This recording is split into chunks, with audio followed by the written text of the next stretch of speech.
Bonjour tout le monde! Aujourd'hui, en route vers le 12 août, j'achète un livre québécois. Je vous présente mes coups de cœur dans la catégorie jeunesse. J'ai essayé de les mettre un petit peu par tranche d'âge, donc je commence avec les tout petits. Par contre, je dis tout petit, mais c'est un livre qui est tellement rigolo qu'on peut, l'enfant jusqu'à 3 ans, 3 ans et demi, même 4 ans, des fois s'amuse encore avec le livre d'Élise Gravel. Je le sais, c'est un classique, mais on ne peut pas passer à côté de l'histoire de la patate à vélo. En fait, c'est une petite histoire qui fait réfléchir l'enfant dans le fond. Est-ce qu'une carotte qui prend son bain, ça se peut?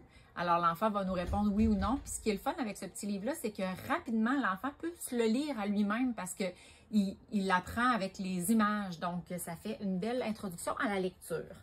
Au dodo avec la doudou. Donc, ce petit livre-là, je l'aime beaucoup. Évidemment, c'est un petit livre pour le dodo, mais il est interactif également. Donc, on amène l'enfant là à participer à la relaxation de la dodo pour faire son dodo. Fait que ça amène l'enfant aussi à se relaxer avant d'aller faire son dodo.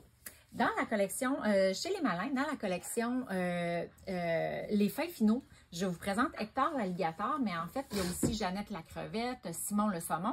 En fait, c'est des histoires qui sont faites pour apprendre soit à compter, soit l'alphabet. Dans ce cas-ci, c'est les couleurs. Donc, Hector l'alligator reçoit une de ses amies à souper et là, il s'en va faire le marché. Et là, au marché, il se passe tout plein de choses.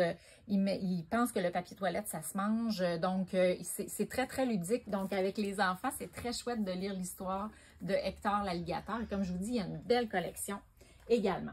Chez Michel Quintin, un de mes gros coups de cœur, c'est Charabia sort de l'ombre. Donc, une histoire qui montre finalement que tout le monde est unique et que tout le monde peut être beau à sa façon. J'ai beaucoup, beaucoup aimé ce livre-là. Je l'ai lu d'ailleurs à des petits loups de la maternelle pendant un salon du livre et on a eu bien du plaisir. Frida en Gaspésie, chez Édito. Une belle façon de faire découvrir la Gaspésie aux enfants. Donc, les livres que je vous présente là c'est à peu près pour le premier cycle du primaire. Ici, dans le fond, Frida arrive à Québec pour rencontrer son amie Claudine. Et Claudine lui dit « Défais pas tes valises, on s'en va en Gaspésie. » Donc, on visite la Gaspésie avec Frida Kahlo et son amie Claudine. Les dessins de Cara Carmina sont magnifiques. Et il y a une page spéciale où ça s'illumine dans le noir.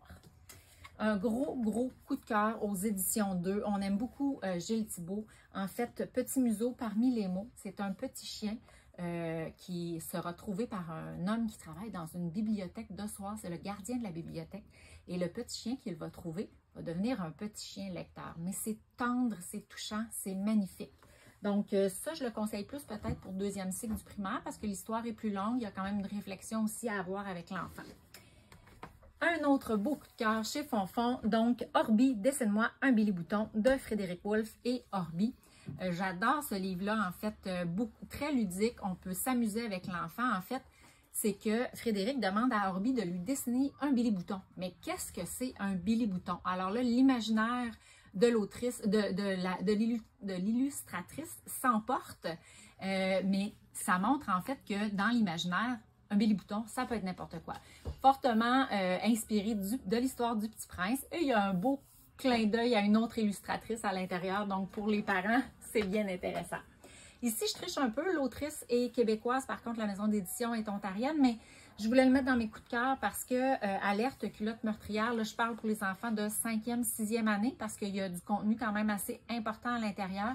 Mais c'est génial. En fait, ça nous explique qu'est-ce que c'est les fausses nouvelles. Pourquoi il ne faut pas toujours se fier sur ce qu'on voit quand on ouvre notre téléphone? Donc, des beaux, beaux coups de cœur à vous procurer pour le 12 août. N'hésitez pas si vous avez des questions par rapport à ce que vous pourriez offrir à vos enfants parce que vous ne pouvez pas vous présenter en librairie. Envoyez-nous des petits messengers ou appelez-nous. Ça va nous faire plaisir de vous aider. On a des libraires qui sont là pour ça. Merci et bon 12 août!